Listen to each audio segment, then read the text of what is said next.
Welcome back to another predictions episode of the Purple Rain Podcast.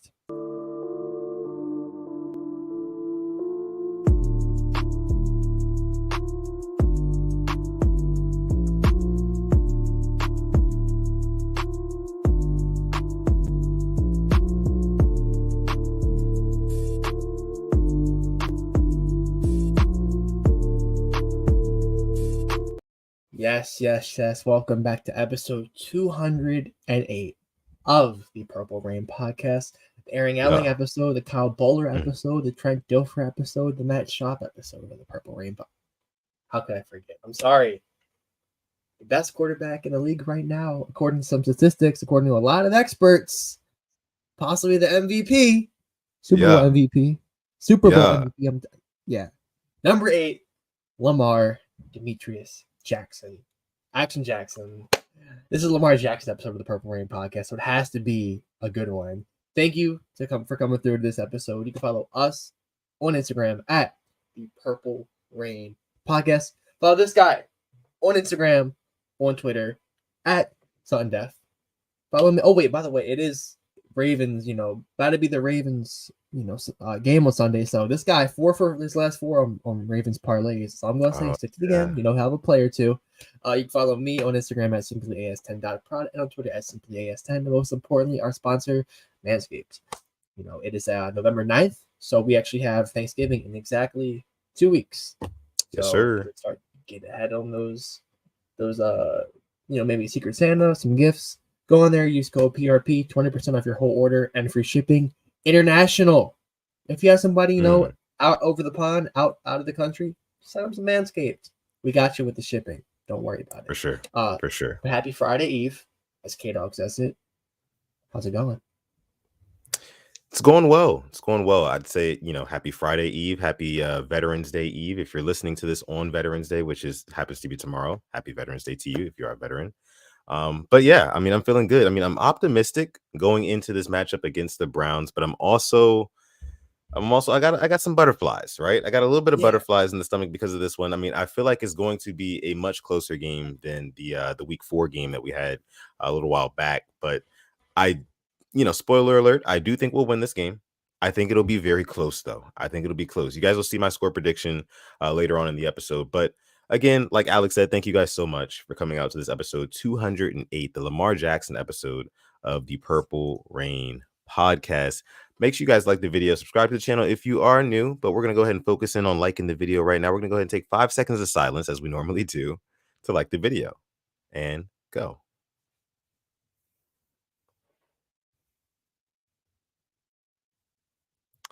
Okay, so hopefully you've liked the video by now, but if you have not liked the video by now, that's okay. Maybe stick around a little bit longer, hear our takes on things, and consider after that. We'd appreciate it if you at least give us your consideration. We thank you so much for it. Again, thank you all so much for coming out to this episode. We got to bring up who's here in the live chat. We got Quoni in here, says the LJ episode. Absolutely.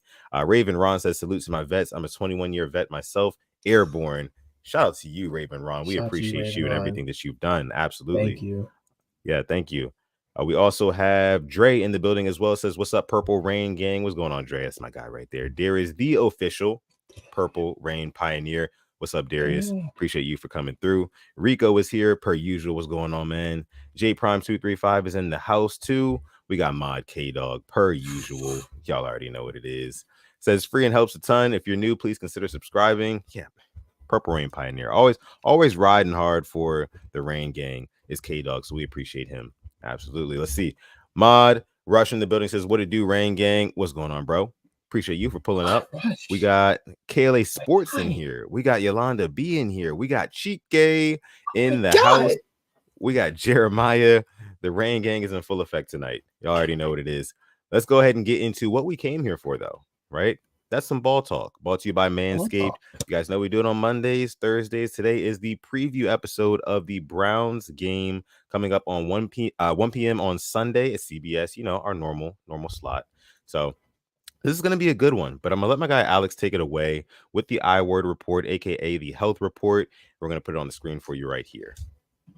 Yep. So yesterday, I'm not going to lie, that report was looking absolutely beautiful. Flawless. Yeah. Yeah, I mean, there was like nobody on there at all. But today, a little bit more people. So you can see on the Ravens, Jalen Armour Davis did not practice, illness. Rashad Bateman limited with the back. Odell Beckham full, he's good to go. Marlon Humphrey and Keaton Mitchell limited, that is new. Morgan Moses Yeah. full, he'll be back. Michael Pierce did not practice the past 2 days because of illness, and then Marcus Williams has been full.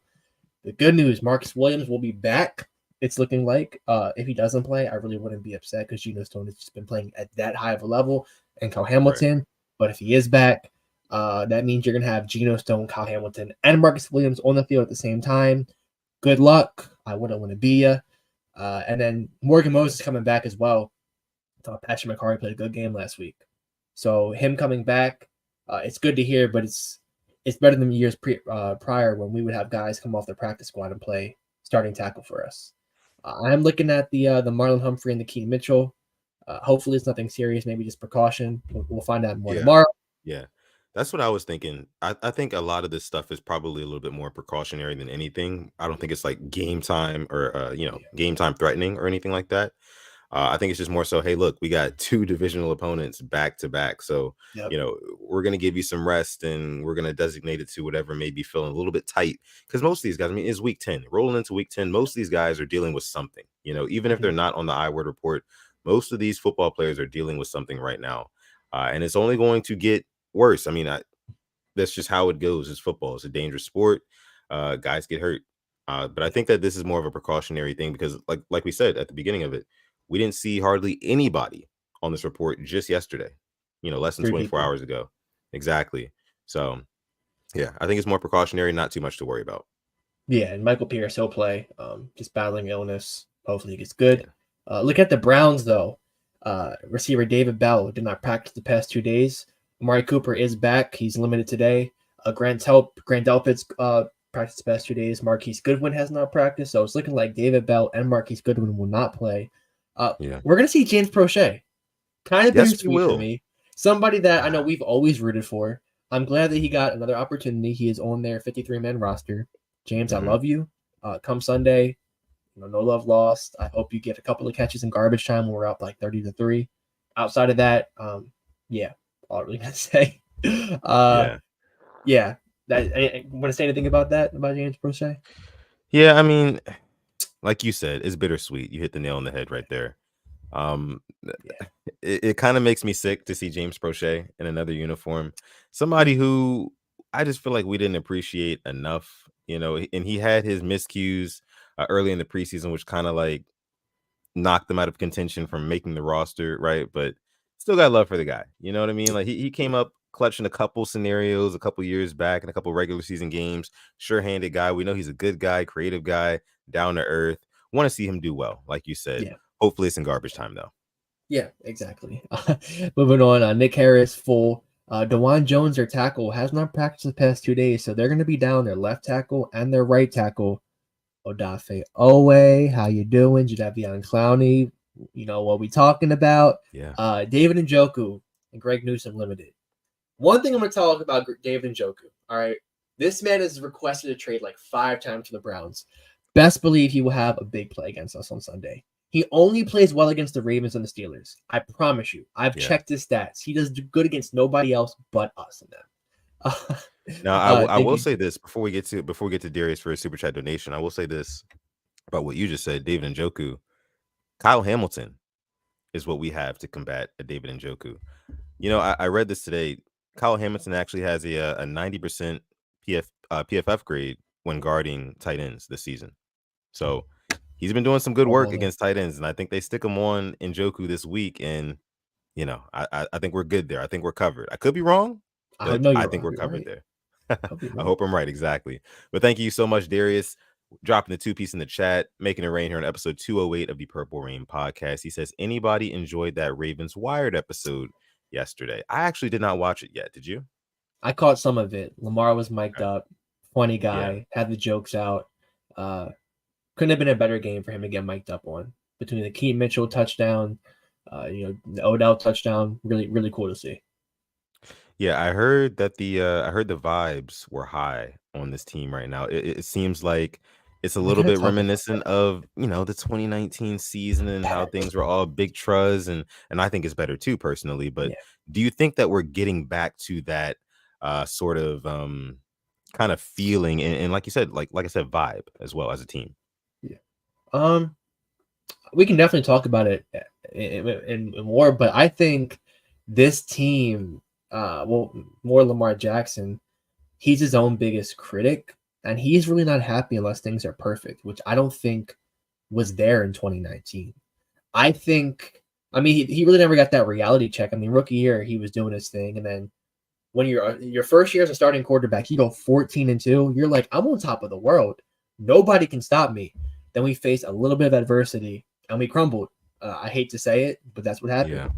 This Yeah. year, though, I mean, even after that win in London, he wasn't happy. The Cardinals game wasn't happy. I mean, Lions game, I don't think he was that happy. The only time he looked happy was after that Seahawks game, which is telling Yeah. me a lot. So we have to win big and convincingly, and the offense has to be super efficient for them to be happy. But even guys like I think Patrick Queen was talking about it, got to move on to the next game. I mean, it's one game at a time. I know Lamar Jackson said something about that too. He mentioned, how he wants to win multiple Super Bowls, but you got to just take it game by game. Yeah. Yeah, I mean, that's another reason why I really admire, Lamar Jackson, not only as a player, but as kind of like a de facto leader by the way that he does it. So I mean, he's like a horse in front of the carriage kind of guy. He's not the type of guy to sit back and admire his work and just be satisfied with what he has. He always wants more. He wants to keep moving forward. So I like that too. I like that too. But I do also like the rest of the team kind of picking up the vibes and rallying around each other We because can talk that's about really it. what you need. You know what I mean? Yeah. Kyle Van Noy. Kyle Van Yeah. Noy brings the vibes. He's bought in. I mean, if you would have told me Kyle Van Noy would have us 5 sacks over the whole year, I'd be happy. Through 9 games, 5 sacks, Wow. and he didn't even play the first couple of weeks. I'm I'm over the moon with him. Like I said, EDC knocked it out the park. Every dollar does indeed count. Yeah, yeah, I can't even say much more Yeah. about it. I mean, Javion Clowney, if he finishes the sacks, we're talking about him having a lot more than he has now. He's probably missed 3 or 4 or 5 sacks, but he's getting the pressure, which we really couldn't get last year. Yeah. Yeah. The Thank you vibes are so much high. again, Darius, for your super chat donation. Absolutely, the vibes are sky high right now, and hopefully they continue to rise with this win this week, hopefully, and then next week taking on the Bengals again at home. So, was there anything else here on the I word report that we did not cover? Not really. We kind of got the guys who won't play. Obviously, their Okay. quarterback will play. But yeah, nothing too crazy. I expect a good game, and we'll talk about that. So, All right. So let's go ahead and talk about it. Let's go ahead and get into the matchup breakdown between these two squads here. So here we go. We got the Ravens on the left, Browns on the right. Let's look at the current team stats. Passing yards per game for the Ravens, 208 passing yards a game. Rushing yards is going to be 160 per game. Passing yards allowed, 170. Rushing yards allowed per game, 92. And then we score 26.6 points a game, which is sixth in the league. I think that's very important to point out. Sixth place in the league, right? In terms of points per game. That is actually pretty doggone impressive, if you ask me, especially considering where we came from the past couple of seasons where we're, in the mid to low 20s, right? Like we couldn't much even better. score 20. It Exactly. was a struggle Points to per put up 20 last year. It really was, especially in the second half of that season. Points per game allowed, 13.8, which is first. So best defense in the league, sixth best offense in the league in terms of points per game scored. And then you go over to the Browns side of things, averaging 206 passing yards a game, 144 rushing yards a game. They allow 145 on the ground, or no, 145 through the air. They only allow 90 on the ground. And then they score 22 points a game, which is ranked 14th, about middle of the pack. And then they also allow 17.4 points a game, which is third. So two good defenses. This is going to be a very interesting matchup here. I'll leave this up on the screen here for just a minute or two more. Yeah. Then we're going to get to the trenches breakdown because I think that this is going to be a very, very important game for the trenches. This offensive line versus that defensive line is going to be the matchup. That's going to be the key matchup, Yeah. right? So when we talk about, and I'll just get into my key to victory, it's going to be that offensive line stepping up, and it's going to be Ronnie Stanley, and I'm going to call him out, Ronnie Stanley being that anchor on that offensive line, being that highest paid guy, right? Being the guy who's been there the longest out of any of the guys on that offensive line. He needs to be the one to step up and really, really make his mark on this game, especially considering, he gave up 2 bad pressures last week. One of them was to Boye Mafe. I think you brought it up in the last episode. We can't have that out of our star left tackle. Can't have it. And I know everybody makes mistakes, but when you got guys like John Simpson going off, right? And that's right next to you. Come on. And he's going up against Myles Garrett this week, so it's not going to be any easy matchup at all. But he's got to make something happen. It's going to be a big game for him. But what are your keys to victory? Looking at these numbers and knowing what you know about the Browns, what you know about the Ravens, how you think this game is going to go, what are your keys to victory for the Ravens to win here? Did you see my notes?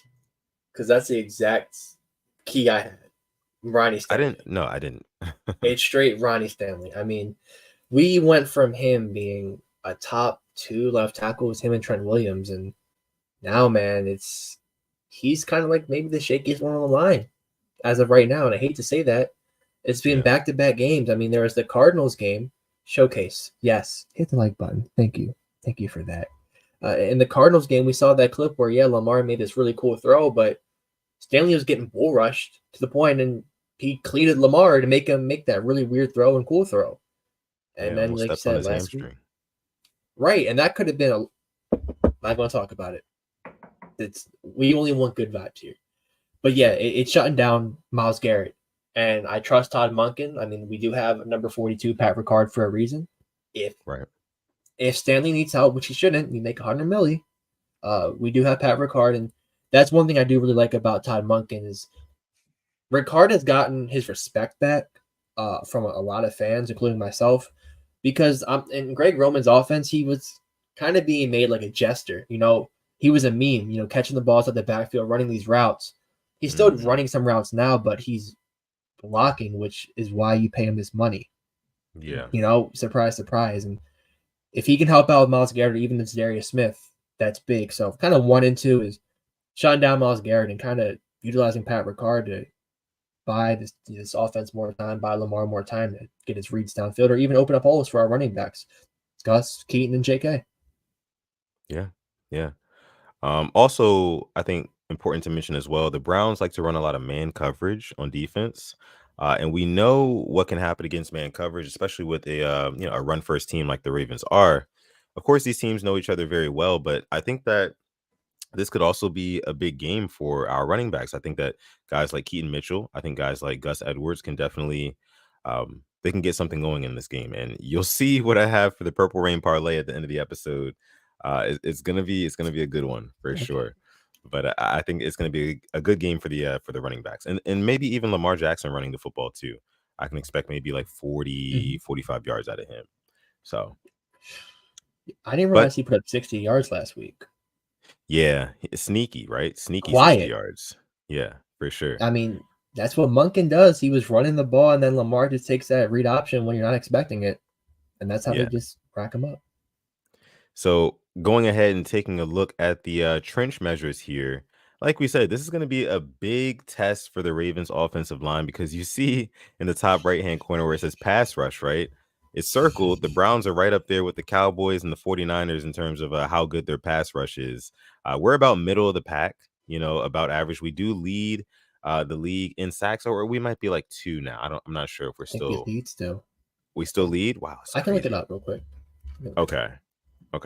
So that means we lead. Wait, do we lead in sacks? Where are we at in interceptions? Because we have Gina with Ravens 6. have the most sacks, 35. The next closest is the Chiefs with 31. What about picks? Oh, gotta be like top 5, right? No, we're not. No. No. That's weird. The Bengals have 25 picks. Whoa. 25. Yeah, we only have 9, it says, and 6 of them are from Gino. I say 9 sounds about right, to be honest with you.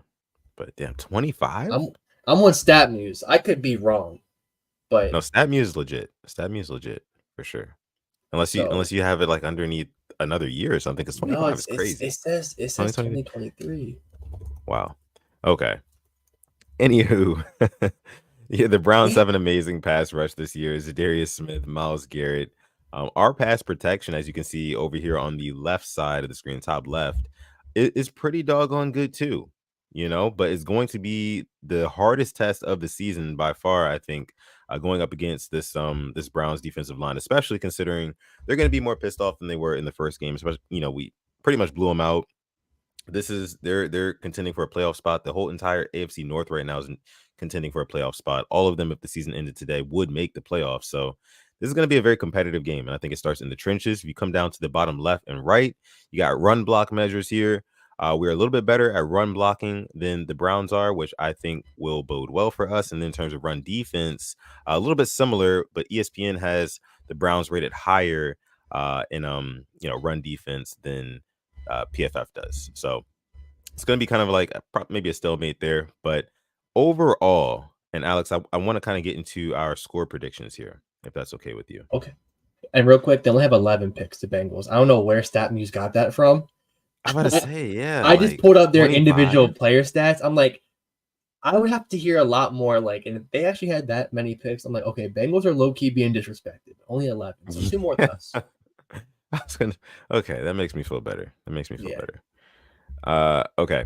So taking a look at the last few matchups, these are the last 10 matchups between the Baltimore Ravens and the Cleveland Browns. It's been kind of back and forth over the past couple of seasons, but we're looking to kind of establish dominance in this series against the Browns here, because this whole entire AFC North, like I just said, man, is really good. It's really good. So you're going to have wins in this division are a premium, and even higher premium than they normally would be in other seasons. So looking at these, normally the games are either, it looks like, close or not close at all. Yeah. So Alex, I want to come to you first. What do you think is going to be the final score to this 1 p.m. CBS game, Ravens versus Browns? All right, before I do that, Sutton, you were correct. We are 5th in the league in interceptions. Top five. I want to get shout to Raven Ron. Saints have 12, Bengals have 11, Jags have 11, Niners have 11, and we have 9. So spot on with that top 5 prediction. Here we go. But I'm looking at these games, and I'm just score prediction. We're hitting over 30 again. We're used to it. All right. Give me 37-20 Baltimore Ravens. I was looking at some Deshaun Watson tape. I saw it on the great old, Twitter X, and he was making some errant throws last week, and he got bailed out playing the Cardinals. Okay. Geno Stone isn't back there. Marcus Williams isn't back there. Justin Madubuike is not rushing you. Roquan Smith and Patrick Queen are not in front of you. Deshaun, you have not played this Ravens defense. You ducked out of the first game. We're not going to talk about that. You ducked. You could have played. They threw Dorian Thompson-Robinson out there, and they set him up for failure. Deshaun Watson, this week, I hope we get each sack for every single accusation you have on you. Yeah, come get this work. Come get this work. At the bank, I like 37-20 Ravens. Yeah. I love that. Honestly, that was music to my ears. Everything that you just said just now. 37. I'm usually close, but Deshaun does not know what this team is about. Last time he played us, I think it was that 13-3 last year against. But when he played with the Texans and we had a full strength defense, LJ Fort, he met God that day when LJ Fort hit him. We have Roquan Smith now. Best of luck.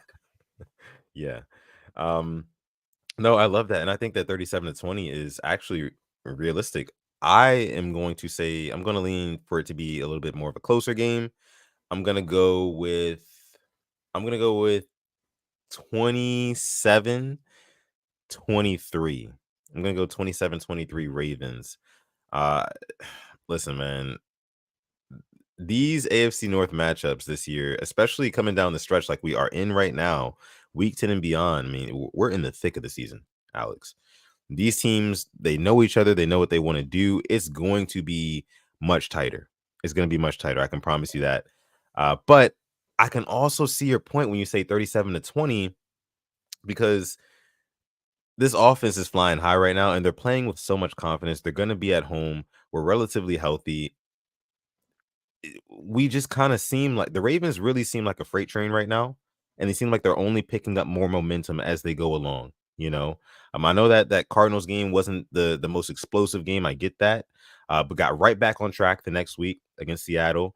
Maybe didn't score as many touchdowns as we would have liked, but the run game was running like crazy. And I think that now that we're into week 10 of the season, like I said, we're in the thick of it, right?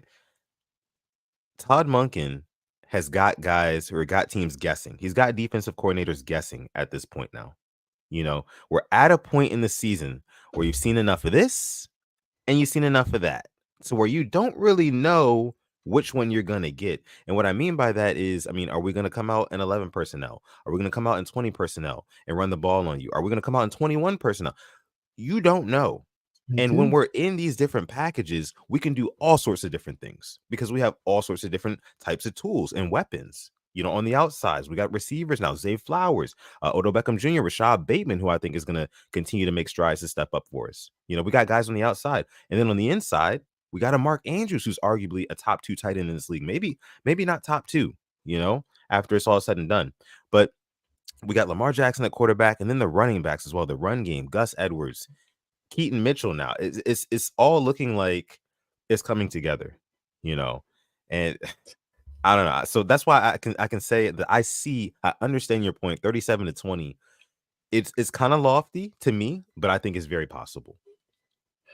You didn't mention somebody in that Ravens offense hype. Who's that? But the former Brown himself, Odell Beckham Jr. Oh yeah. I think he just needed that touchdown. I really do. He got it last week, but it's not from Lamar. He did not play in that first game against the Browns. Remember, he was missing. Playing this week at the bank. Give me an Odell Beckham Jr. touchdown. Ooh. Give it to me. Give it to me. And give me the bird flu information. Give it to me. I need that. Okay. We need that. I think Odell, he's, he isn't saying much, but I know deep down, you got cut by them. Cut. Went to the Rams, won the Super Bowl. I know why he got cut. It wasn't because of performance, but you got cut. That has to be in the back of his head. Yeah. I like Odell to score this week. Okay. And I think that sets a tone for the game. I love that. And I think that let me see, Raven Ron has a comment here, says, do you guys think that Lamar will try to force feed OBJ since Browns are his former team? I could see him getting at least 1 to 2 targets in the red zone. I'll just say that. I'll just say that. Now, what Odell does with those targets is up to him because, I don't think that Lamar's going to, go back to him on maybe 1 or 2 plays in a row, but he's going to give him a chance. I think he's going to give him a chance at least one time in that ball game in the red zone, and hopefully he comes down with it, So, but yeah, like I said, my score prediction will be 27-23. His is 37-20. Both Ravens. We saw you guys on the screen. If you're not watching this episode of the Purple Rain Podcast live, right, and you're part of the hashtag replay gang, thank you so much for coming out to the show. We appreciate it. Make sure you like the video, but leave your score predictions down below in the comment section because we love to see those as well. Okay. So I think that I'm ready for Sunday. Yeah, it's going to be a great game. It's going to be a battle, but I do expect us to come out on top, and I expect us to look good doing it, And the bank? Like, this is the second of 3 straight, 4 straight. Wait, 3 straight home games, yeah. Division, like, I think me and you talked about it over the offseason. We have to win. We have to go over 500 in our division. Yeah. If you want to be a good playoff team and you got to go over 500. Right now, we're 2-1. You win these next 2, you're 4-1. You secure that over 500, and hell, I think we'll beat the Steelers. I think we can be 5-1. If you go 5-1 in your division, you run the North. Yep. Get your home playoff game. So win these next 2. They're huge. Yeah. Yeah. Simple as that. One more thing I want to bring up. This one from KLA Sports says, let's not mention the defense. Watson will have to anticipate blitzes from Kyle Hamilton, Patrick Queen, and Roquan Smith. And even then, they still have to get away from Madubuike, Clowney, and Van Noy. Yeah, I mean, Madubuike with that interior pressure, Clowney and Van Noy getting the pressure from the outside as well. Not to mention the batted balls that we get from both of those guys, too. Like Urban, Travis Jones. Travis Jones, man. It is going to be Roderick. Yeah. It's going to be a tall order for Deshaun Watson. But, I mean, we could say the same thing for Lamar Jackson, too. I mean, they have the best pass rush in the league. They may not have the most sacks, but they've got guys, you know what I mean? Like game wreckers. So, got to watch out for that. And that's why I said, I mean, offensive line is going to have to step up. Simple as that.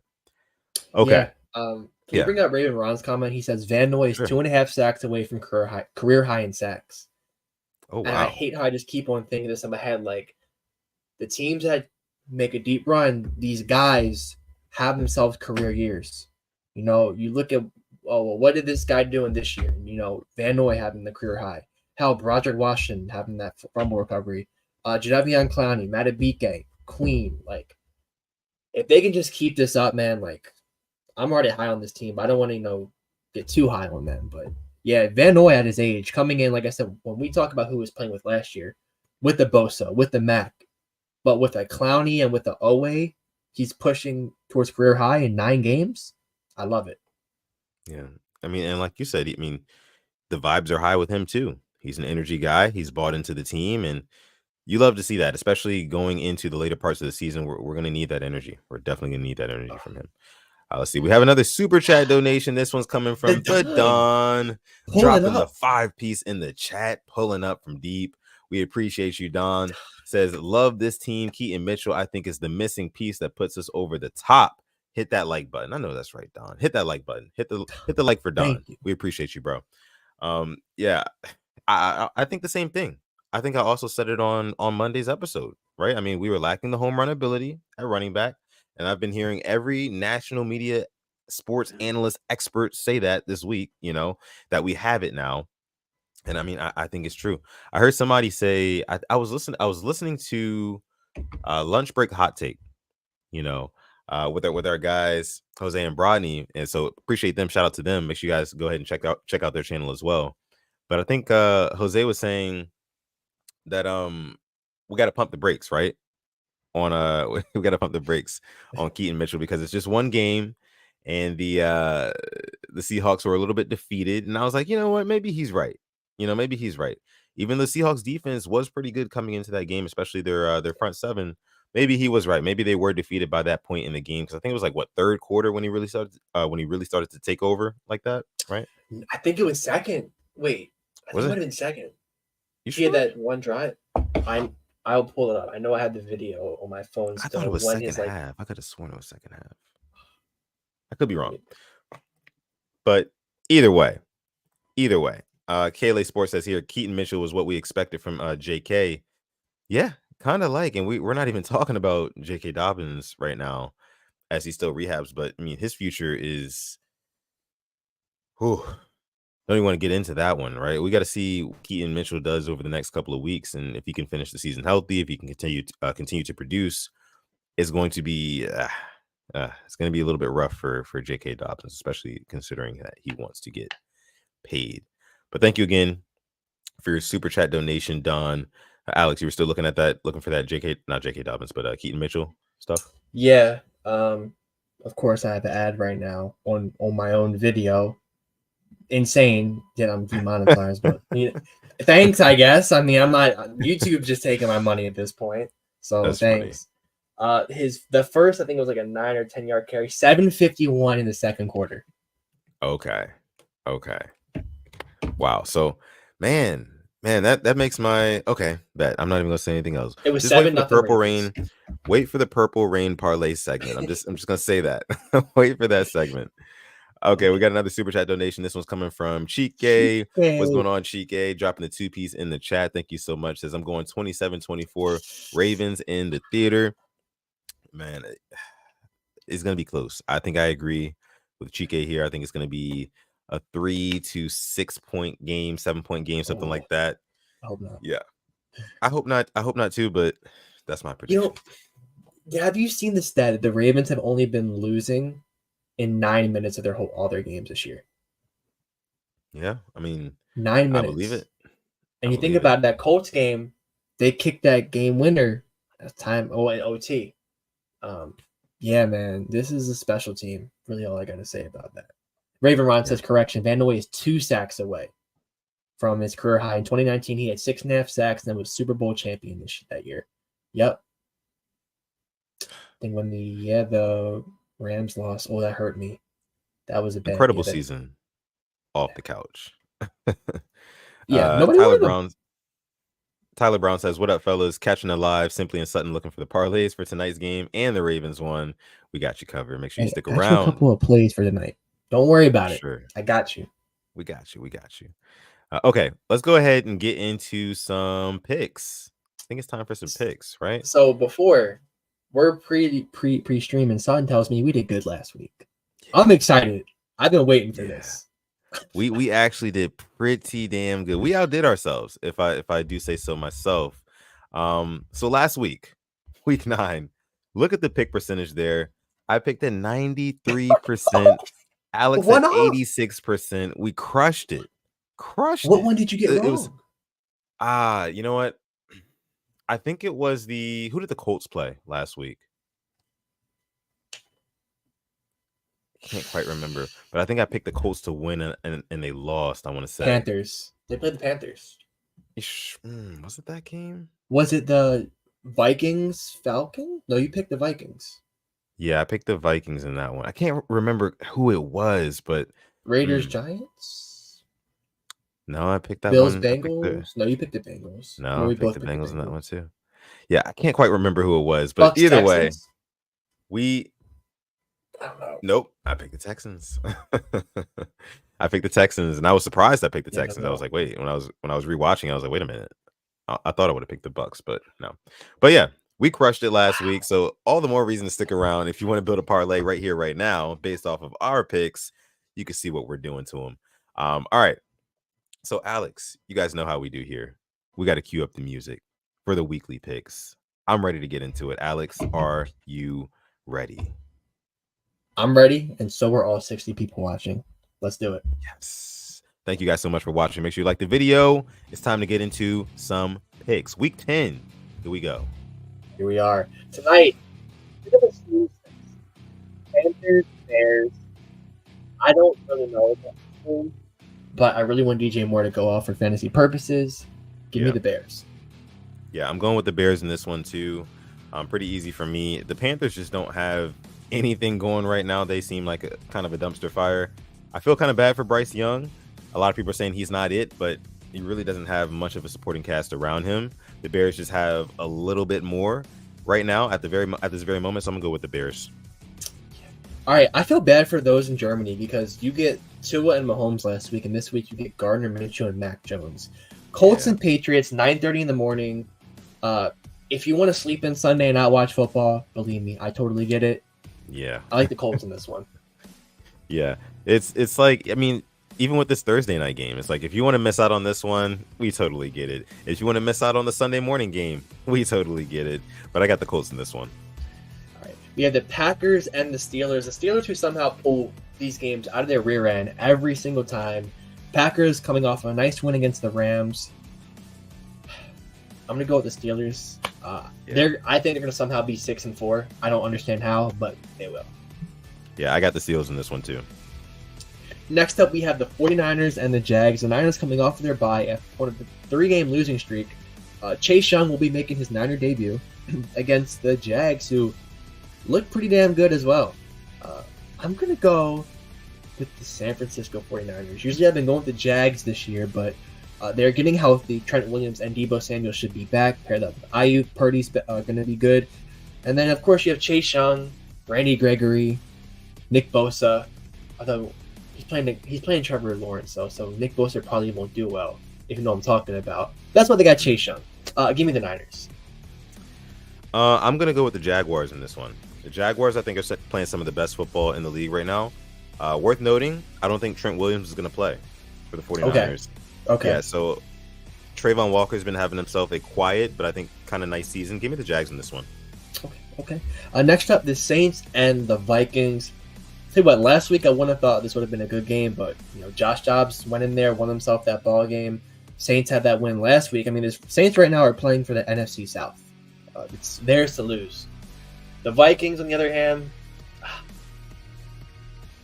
I think they'll be all right. But I like. You know what? No. Storylines. I'm going with the Vikings. The Josh Jacobs storylines could be insane. Give me the Vikings. Yeah, I'm gonna go with the Saints in this one. Okay. I wanted to take the Vikings at first. I do kind of like the whole Josh Dobbs story, but I think that the Saints they've been kind of steady, right? I mean, they haven't been doing too bad, haven't been doing too great, but I think this is the type of game where they come out. I think Derek Carr has himself a day. Give me the Saints. Gotcha. This game's kind of interesting now.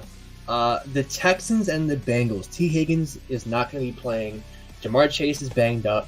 TJ Stroud just threw for 4 touchdowns, set rookie records. I'm still going with the Bengals, but I think this game will be a close game, and it could come down to the end. Yeah, I'm going with the Bengals too. I really do like what I've seen from CJ Stroud. I do, but this is the time in the season where the Bengals are really starting to heat up and come into their own, into their midseason form. And Joe Burrow has looked every bit of it. I watched that game against the Bills on Sunday night, and he looks comfortable back there. It looks like AFC Championship game Burrow. It already looks that way. He's dangerous. The Bengals are dangerous because of that. Give me the Bengals in this one. Next up, the Titans and the Buccaneers. Ooh, I like this one. This is going to be one that I think this could be like that overtime game of the 1 o'clock window. I think these teams are evenly matched up. I like the Bucs in this one though. I think their defense might pick off Will Levis a couple of times, but give me a bounce back from the Bucs. I think Mayfield did enough to win last week. Defense just couldn't stop CJ Stroud. You know what? I'm thinking the Titans in this one. I'm going to take the Titans. 2 angsty quarterbacks going against each other. I mean, I think that Will Levis he's gonna come out on top on this one. Give me the Titans. I just have a feeling. Give me the Titans. Okay. Right, next up at the 4 o'clock window, we have the Lions and the Chargers at SoFi. You know who I'm picking. You know who I'm rolling with. Lions. Yeah. Give me the Lions in this one too. I still think that the Chargers are frauds. I don't care what they did on Monday night. Give me the Lions in this one, man. All right, moving on. We have the Falcons and the Cardinals. Faze Kyler Murray's back. He's back. I think they will win. I think they will beat the Falcons. I mean, the Falcons just find a new way to lose every week, whether it's Heineke or Desmond Mitter. So give me the Cardinals in this one. Yeah, I also like the Cardinals in this one for the exact same reasons, actually. Yeah, give me the Cardinals. Let's make this one pretty simple. Giants, Cowboys. Oh, yeah. We're going to go Cowboys for sure. Real easy. This game that I'm looking forward to. Commanders and Seahawks at Lumen Field. Commanders with a nice win last week. Seahawks with a bad loss last week. I think Sam Howell has tons of confidence right now. Seahawks defense was shredded last week. We saw it. I'm gonna go with the Seahawks. No, I'm gonna go with the Seahawks. I wanted to put the left hand up. I feel like if a Pete Carroll team loses like they did to the Ravens last week and loses to the Commanders at home the next week, it can't happen, right? It can't happen. It can't. Give me the Seahawks, but left hand up, root for the Commanders. Man, my heart says Commanders. My mind says Seahawks. And I'm going to go with my heart on this one. Give me the Commanders. I'm throwing the left hand up. And listen, if we come back next Thursday and we're looking at this pick percentage thing, that's going to be one I remember for sure. That you didn't believe. I got the Commanders. I love it. All right. Listen. Thursday night, you get a pass. All right. Sunday morning, you get a pass. Hell, Sunday night, you can get a pass. Jets and the Raiders. I know that the Raiders won last week and the whole Jet stuff. If you want to miss this game, go ahead. I wouldn't hate you. I kind of like the Raiders. I like what their new interim coach is doing. It feels like the players are buying in. And they're kind of getting Josh Jacobs and Devontae Adams involved, which, oh my God, Josh McDaniels, it's right there for you. Give me the Raiders. Yeah. No, I mean, I totally get what you're saying there. I think that they bought into Antonio Pierce, their new interim head coach, and I think that Josh Jacobson running behind that offensive line is going to do very good things for the rest of the season. So give me the Raiders in this one. Like, here, I'll tell you this. Monday night, you can miss this one too. The Broncos and the Bills. What an awful week for primetimers. I mean, dud after dud after dud. Yeah. I guess the Bills, I mean, Josh Allen's going to throw for like 3 picks, but he'll somehow have a cool highlight, which NFL will post 1,500 times. No, yeah, definitely agree with that there. I'm going to go with the Bills in this one too. Yeah, did you know, I think he's thrown like 69 interceptions since 2018, Josh Allen has? I did not know that, actually. Yeah. Yep. Just a fun fact if anybody wants to use it in the debate anytime soon. But yeah, Josh Allen, most turnovers by quarterback since 2018. Remember that. So I'm looking at the because you mentioned the primetime games for this week are kind of trash, but the ones for next week are a little bit interesting. I mean, Thursday night, who do we got? Bengals at Ravens. I'll be there. Our guy bought the tickets last night at the game. So yeah. Now that I think about it, we'll probably do a preview, like a check-in episode for that one. We probably won't go live because you're gonna be at the game. Yeah, for sure. But let me see. And then also you got Eagles and Chiefs. Woo! Eagles versus Chiefs on Monday night. That's gonna be a good one too. So looking forward to next week when it comes to the primetime games. But that is gonna do it for our pick segment for Week 10 of the NFL season. Let us know if you're tailing some of those picks. Because you see what we did last week, we're a lot. We're different on a lot of picks this week, though. Definitely gonna be not as good. I'll tell you that for one of us. But yeah. But is it time? Is it time? Not quite. Okay. One more thing I want to get into. So the playoff picture thus far in the season.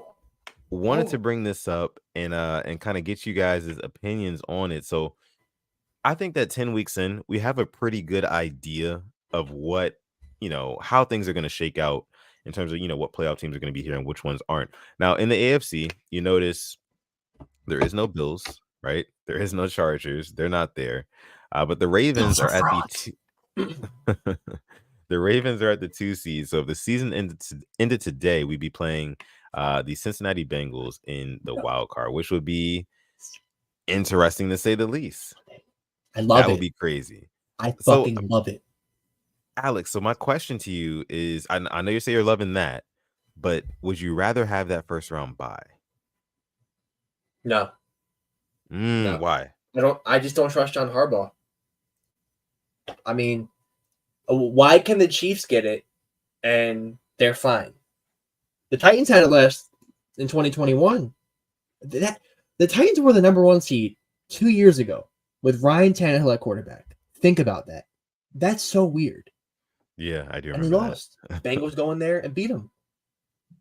I mean, if Harbaugh could learn and get rid of that dick face, maybe I'll trust us with the number 1 bye.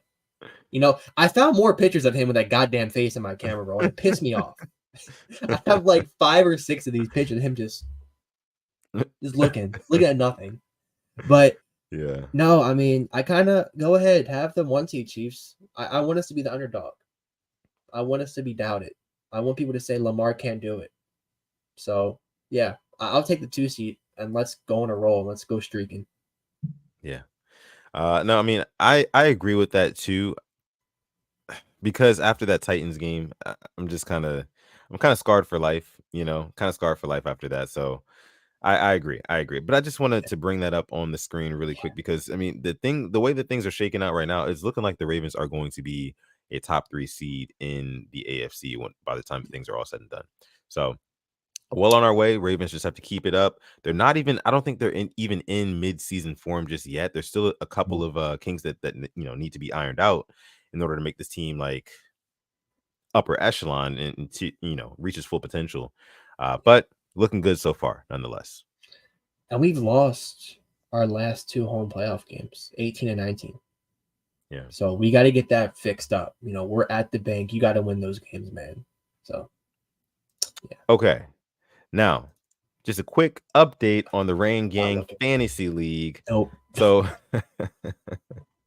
me and Alex have not been doing all that well so far. You see me here at number 6, and you got Alex down there at number 8. Alex is 3-6 right now. I'm 5 and 4-game 4. losing streak. Fire the Ooh. head coach. I'm Josh Yeah. McDaniels right now. All this talent, Yeah. and what am I doing? Stinking it up. Yeah. Meanwhile, you still got Rush at the top. Man, I mean, he's 7-2. He's crushing it. He's basically the Ravens right now. I think you got NFL Youngboy, same record. I mean, we got some dogs in this league. We got some Rush dogs. sends me a screenshot of his team. Like half his team is on the bye. I'm like, you're 7-2. 7-2. Yeah. I'm 3-6 fighting for my life. He's cooking. What? You got NFL Youngboy, which is Cal, also a mod here. Shout out to Cal. And then we got Matt Canada's playbook, aka Mod Boz, who's number 3. Yeah, you guys are really good this year. I like it. It's a dogfight up there. It's a freaking fight. It is. But guess what? I'm coming back though. I'm making a comeback. So make sure, be on alert because I will be making a comeback. I'll be making the playoffs and I'm gonna win. Sutton said he's putting the word out there. He's back up. So we'll see. Put the word back out there. Price of the brick just doubled. All right. Let's go ahead and get into the segment that, maybe a couple people came for, the Purple Rain Parlay segment, right? So this is a really fun one we've been doing just this season. And, I'm excited for this one because we've been hitting on a couple of these. Obviously, you got to gamble responsibly, guys. If you're going to listen to some of our picks, only gamble what you can afford to lose, like they always say, right? So we're going to go ahead and get into some lovely picks for probably tonight's game. I'm going to let my guy Alex take it away for those. What you got? So I was checking the lines, right? And I was like, all right, hold up. Hayden Hurst, over under at 16.5 yards. Ooh. I'm like, okay, well, the Panthers are probably going to be losing. And so I'm like, let me check his stats from the past couple of games. Right. Yards his last game, put up a nothing burger against Houston, 16 yards against Miami, 21 against Detroit. It would have hit in more games than not this year, but I'm like, I do like Hayden Hurst over 16.5 yards. I think he will get, And then as for some rushing props, I was chatting up with Mod Roosh. He said he's doing the under for Miles Sanders, 21.5 yards. I don't know if I would do that, but I did drop Miles Sanders in my fantasy league because he's been garbage. So that if you do want to take a look at that, that's also another play.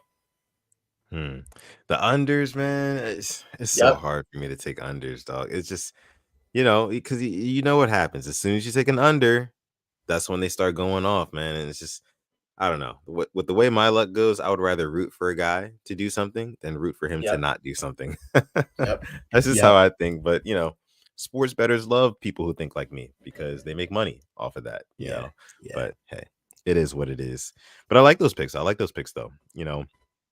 For me, I have a couple plays for the Ravens game on Sunday, 1 p.m. CBS.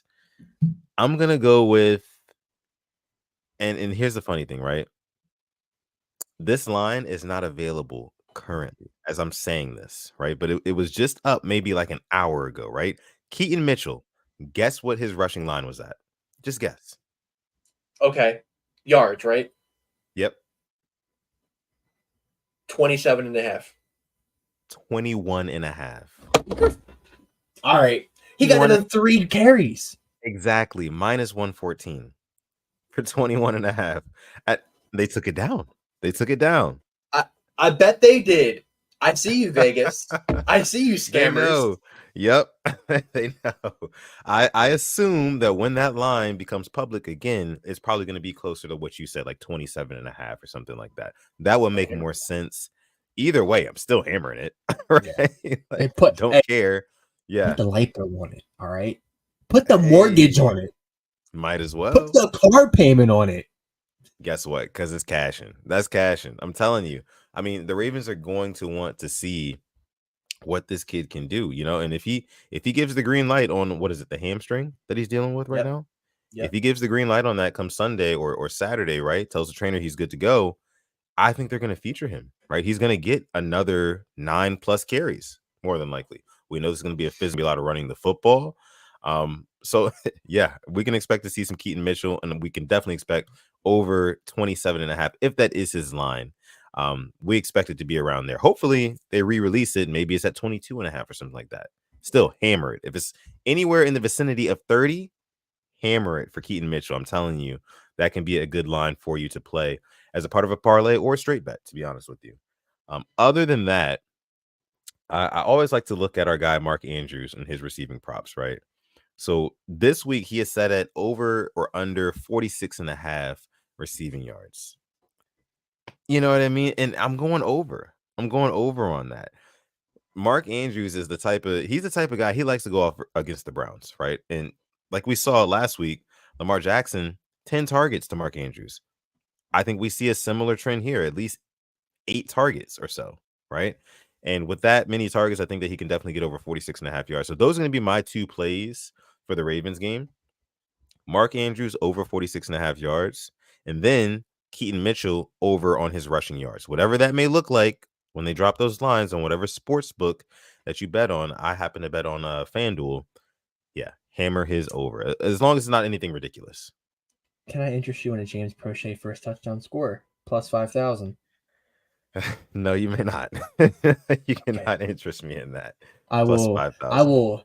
step back. But hey, I mean, if you're feeling, crazy, I mean, that Charlie Collar first touchdown is plus 6,000. So if you want to sprinkle like 10 cents on there, that's generational wealth. I'm just letting you know. As in generational, I mean, some money to play with. Big Dog K says Keaton Mitchell 50 plus yards for plus 425 will cause generational wealth. Yeah, I mean, Keaton Mitchell is damn near, to me at least, just me knowing the Ravens and what I think they're gonna do. 40 yards and under is damn near a free play. You know, like they're going to feed this kid, and I think they're gonna give him enough volume to at least get 30 to 40 yards, you know. And this is saying that he doesn't go off again. This is saying he has a bad game. I think they'll give him the ball maybe 10 times or so, and he'll get like maybe 30 to 40 yards. And that's a bad game. But yeah. And I'm seriously looking at the Odell Beckham Jr. anytime touchdown score. Plus 420. Ooh. That's something Plus that I 420? might just I might just sprinkle as like a straight. Just as a straight. Might sprinkle something on there. But I really think that he's going to get one against his former team. Yeah, I would love to see it. I would love to see it. Yeah. The only thing is, it's just, just the Lamar to OBJ connection hasn't been there. So, like, I have nothing to go off of, you know? Well, the only thing I'm going off of is, we put in Huntley, and Huntley gave him his first touchdown. Just like I think Huntley gave Rashad Bateman his first touchdown, I want to say. He did? He did? Yeah. Wait, no, Yeah, I think he did. It was Josh Johnson against the Bengals. Oh yeah. It was Josh Johnson. Oh, yep, I remember. Yep. Jeez, Yeah. we were in the pits of hell. Wow. Yeah. Now that I think about it, Lamar Jackson hasn't really developed a connection with any of his new receivers, I think, as quick as he has with like Zay Flowers, and that may just be strictly by Todd Monken's design. But just something worth noting to me, at least. Raven Ron says Watson to throw over 0.5 interceptions. That's minus 130 for Watson. I like that. I like that. I love it. I like that. Yeah. Minus 130. Yeah, I think that's a pretty fair price too, to be honest with you. But yeah, those are going to be our picks. That's the Purple Rain Parlay segment right there. Listen, man, like I said before, we've been winning on a couple of these. So if you want to tail, let us know down below in the comment section if you are tailing some of these bets, and hopefully we hit. But okay. Raven Ron put his plays in the chat real quick. I want to talk about them. Watson interception, Andrews anytime touchdown, Gus anytime touchdown, Lamar over 1.5 TDs. Separate bet for Tucker over 1.5 field goals. Follow me. Parlay these are single bets. We will win. When they all hit, 2 passing touchdowns. I mean, anytime. Andrews anytime. Watson interception. Andrews loves to play the Browns. Loves. 1 p.m. Yeah. CBS Mandrews. And that's that parlay right there. The odds they're probably like that first one at least is like plus 3,600 easily. I'll put it together right now while we're talking. Easily. I mean, Watson interception, Andrews and Gus anytime touchdown, then Lamar to throw 2 touchdowns. Yeah, that's lofty, but I like where your head is at, Raven Ron. I really do. Trust me, I do, because it could all happen too, for sure. So I can only do the anytime touchdowns because FanDuel won't let the interception Yeah, go on there. yeah, And as for kicking, I can't get that one in there. But for the touchdowns, it's plus 929. And like Sutton always says, there's gonna be a boost on Sunday. oh for sure, for sure. So just those three, yes, that's good money right there. I'll leave it Sure. at that. What do we always say? Put the light bill on it. Yeah. Okay. Okay. All right. So let's go ahead and move on to our questions segment of this episode of the Purple Rain podcast. As we are about an hour in to this episode now, drop your questions down below. Let's get talking. So wait, Alex, you mentioned to me about UFC this weekend, K-Dog brought it up. right? That was the K-Dog first did thing he bring it said in the up. chat. Yeah.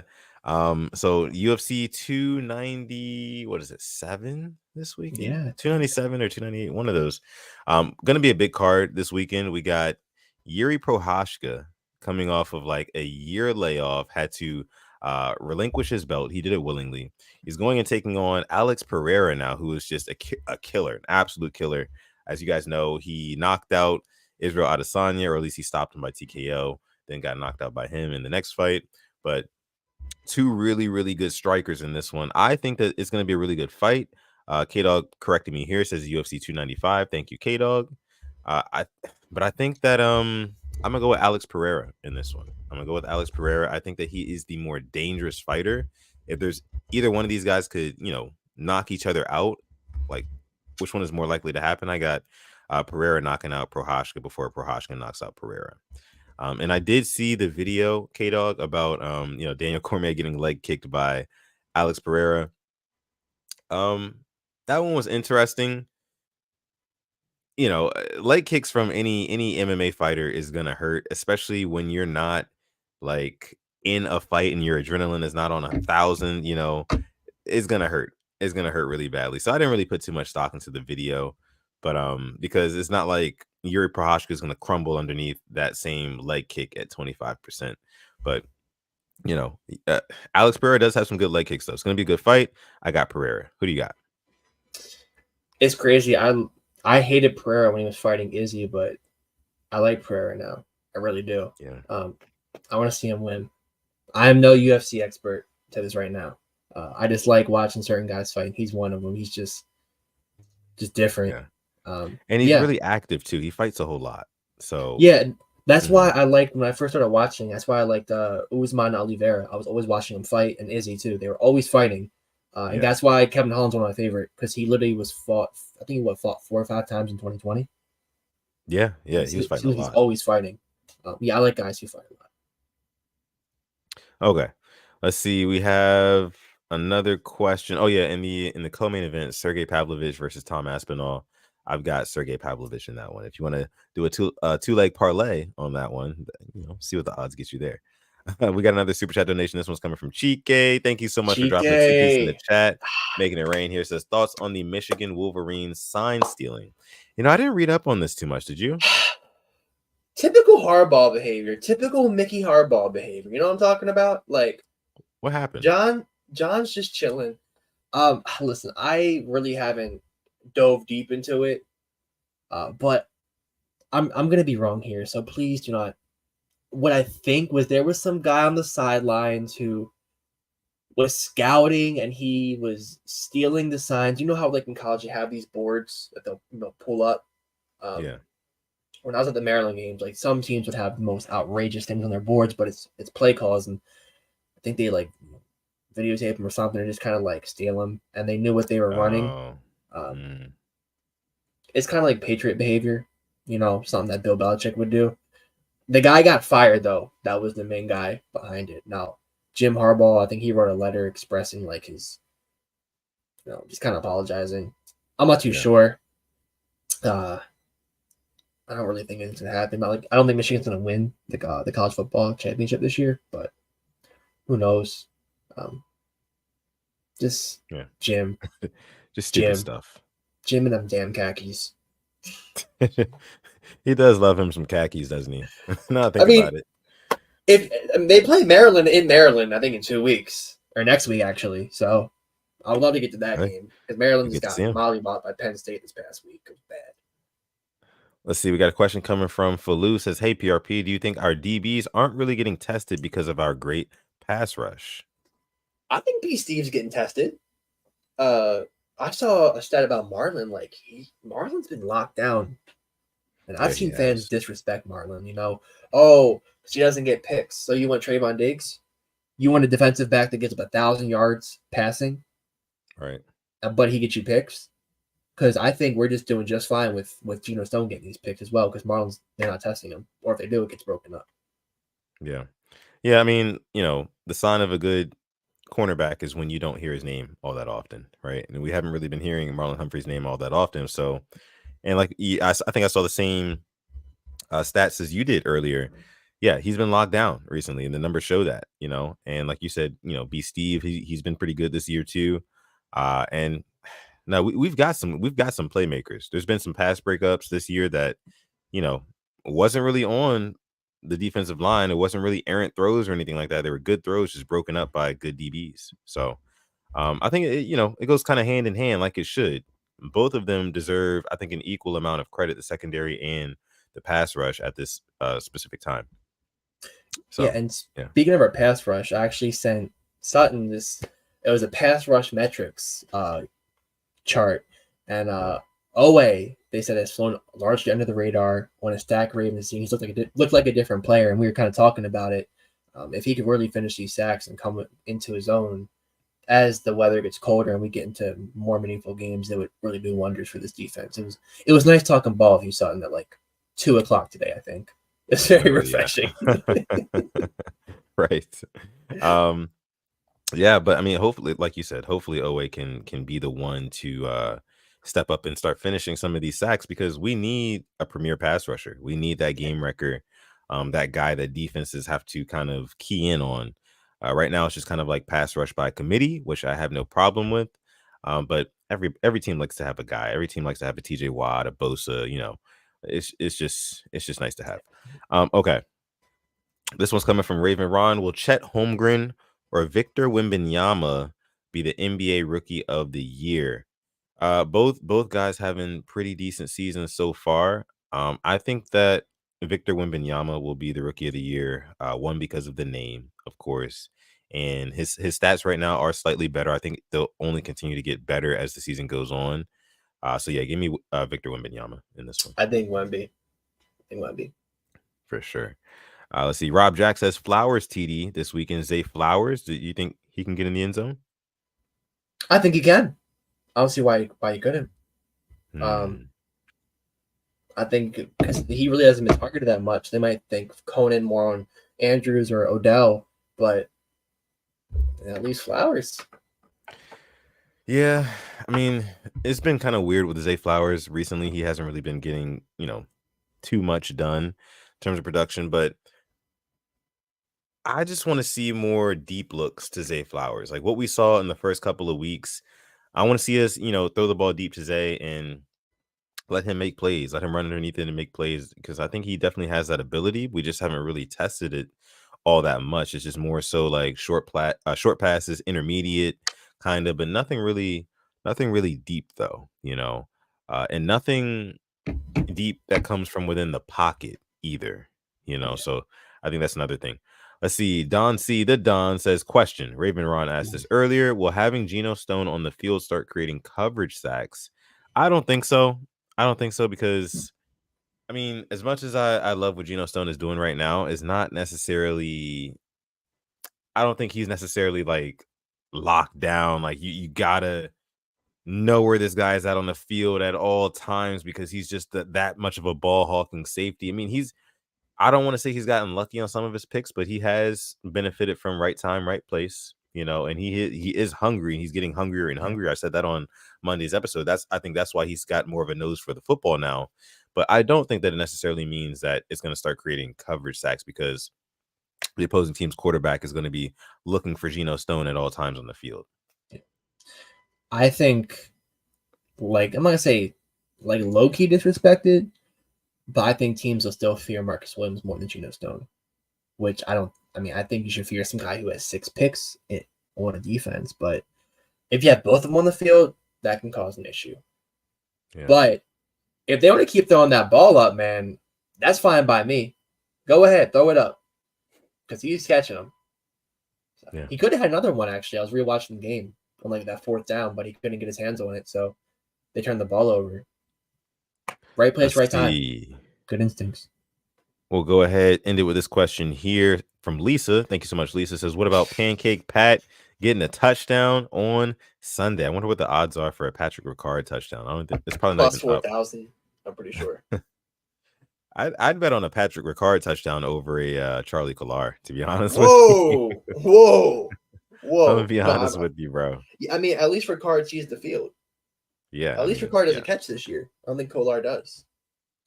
Like down low on like maybe like the 1 or the 2 yard line, I can see them doing like maybe a direct snap, just like give it to him, like action. Hey, or play action.